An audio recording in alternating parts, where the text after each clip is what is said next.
ओम श्री शक्ति नमः। ओम श्री शक्ति नमः। ओम श्री शक्ति नमः। ओम श्री शक्ति नमः।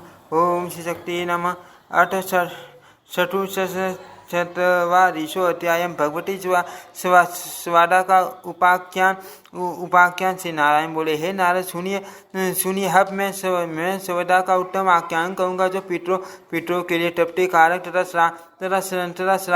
श्राद्ध के फल की वृद्धि करने वाला, जगत का विधान करने वाले ब्राह्मण ने सृष्टि के आरंभ में 4 मूर्तिमान तथा 3 तेज स्वरूप पितरों का सृजन किया है। उन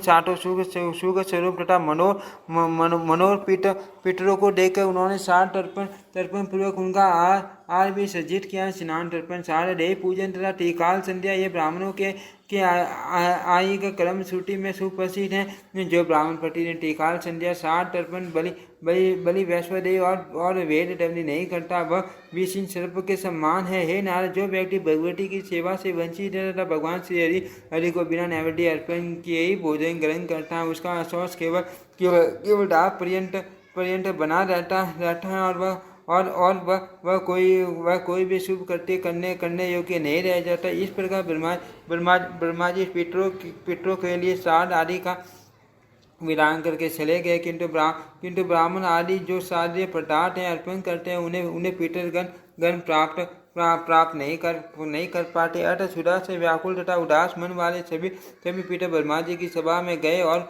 उन्होंने जगत का विधान करने वाले उन ब्रह्मा को सारी बात बताई। तब ब्रह्मा जी ने एक मनोर मानसी कन्या का सृजन किया। वह रूप तथा यौवन से संपन्न थी और उसका मुख सैकड़ों चंद्रमाओं के समान कांतिमान था। वह सारी विद्या गुण तथा परम रूप से संपन्न थी। उसका वर्ण श्वेत चंपा के समान उज्ज्वल था और वह रतन में आभूषणों से सुशोभित थी। विशुद्ध मूल प्रकृति की अंश रूप वरदायिनी तथा कल्याण में वह मन मुस्कान से युक्त, लक्ष्मी के लक्षणों से युक्त शिवदा नामक वह देवी सुंदर दांतों वाली थी।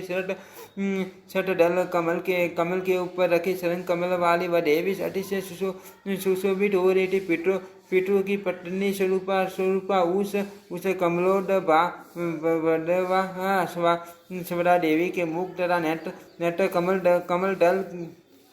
कमल के समान थे। ब्रह्मा जी ने उस दृष्टि रूपिणी देवी को संतुष्ट पितरों को समर्पित कर दिया। उसी समय ब्रह्मा जी ने ब्राह्मणों को यह गोपनीय उपदेश भी प्रदान किया कि आप लोगों को अंत में सर्वदा युक्त मंत्र का उच्चारण करके ही पितरों का कव्य पदार्थ अर्पण करना चाहिए। तभी से ब्राह्मण लोग उसी क्रम से पितरों को कव्य प्रदान करने लगे। देवताओं के लिए हव्य प्रदान करते समय सवा पितरों को कव्य प्रदान करते समय सवदा का उच्चारण श्रेष्ठ माना गया।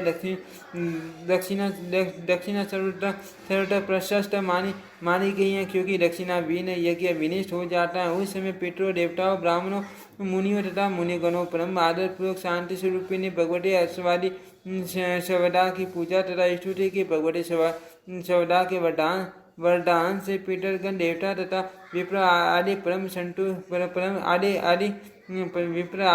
संतुष्ट तथा पुण्य मनोरथ वाले हो गए। हे नारद, इस प्रकार मैंने सभी प्राणियों को भी दृष्टि प्रदान करने वाली ये संपूर्ण सवदा का उपाख्यान आपसे कह दिया। अब आप पुण्य ज्ञान सुनना चाहते हैं? नारद जी बोले, वेद वेताओं में श्रेष्ठ हे मां मुनि, मैं भगवती सवदा की पूजा का विधान, उनका ध्यान तथा स्रोत सुनना चाहता हूँ। इतने पूर्वक बतलाए से नारायण बोले, हे ब्राह्मण, आप समस्त प्राणियों का मंगल करने वाले भगवती सवदा का वेदोक्त ध्यान तथा स्तवन आदि सब कुछ जानते ही हैं, तो फिर उसे क्यों जानना चाहते हैं? तो भी लोगों के कल्याणार्थ मैं उसे आपको बता रहा हूँ।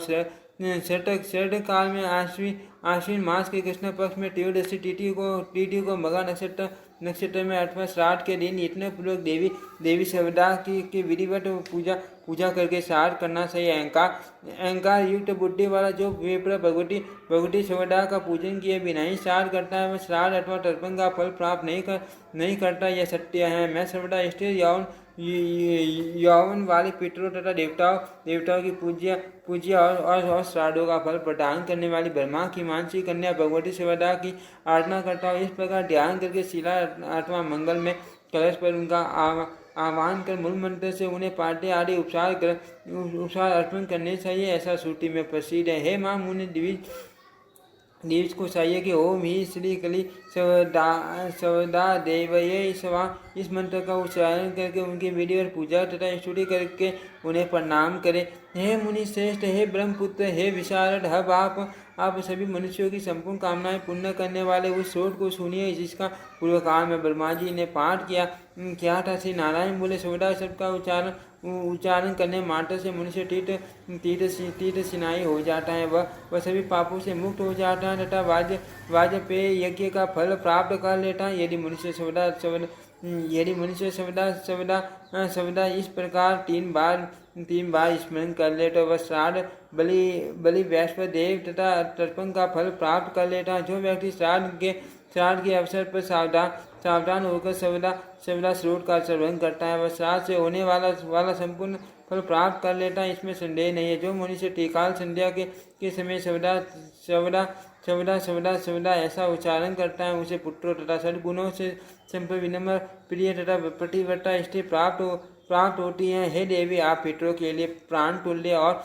ब्राह्मणों के लिए जीवन स्वरूपिणी है। आप श्राद्ध के लिए शास्त्री देवी हैं और श्राद्ध आदि का फल प्रदान करने वाली हे सुवेटे, आप नित्य सत्य तथा पुण्य में विग्रह वाली हैं। आप षष्ठी के समय प्रकट होती हैं तथा प्रलय के समय तिरोहित हो जाती हैं। आप ओम षष्ठी नमः सवदा तथा दक्षिणा रूप में विराजमान है। चारों वेदों ने आपकी इन मूर्तियों को अत्यंत प्रशस्त बतलाया है। प्राणियों के कर्मों की पूर्ति के लिए ही परमेश्वर ने आपकी ये मूर्तियां बनाई हैं। ऐसा कहकर ब्रह्मा जी ब्रह्मलोक में अपनी सभा में विराजमान हो गए। उसी समय भगवती सवदा सरसा प्रकट हो गई। तब ब्रह्मा जी ने उन कमल मुखी सवदा देवी को पितरों के लिए समर्पित कर दिया। उन भगवती को पाकर पितरगण अत्यंत रसित हुए और वहां से चले गए। जो मनुष्य एकाग्रचित होकर भगवती सवदा के इस पवित्र स्रोत का श्रवण करता है, उसे मानव संपूर्ण तीर्थों में स्नान कर लिया, वह इसके प्रभाव से वांछित फल प्राप्त कर लेता है। इति श्रीमद्देवी भागवते महापुराणे अष्टादशशास्त्रायां संहितायां नवमे स्कन्धे नारद संवादे सवदोपाख्यान वर्णन नाम चतुश्चत्वारिंशोऽध्यायः। ओम श्री शक्ति नमः। ओम श्री शक्ति नमः। ओम श्री शक्ति।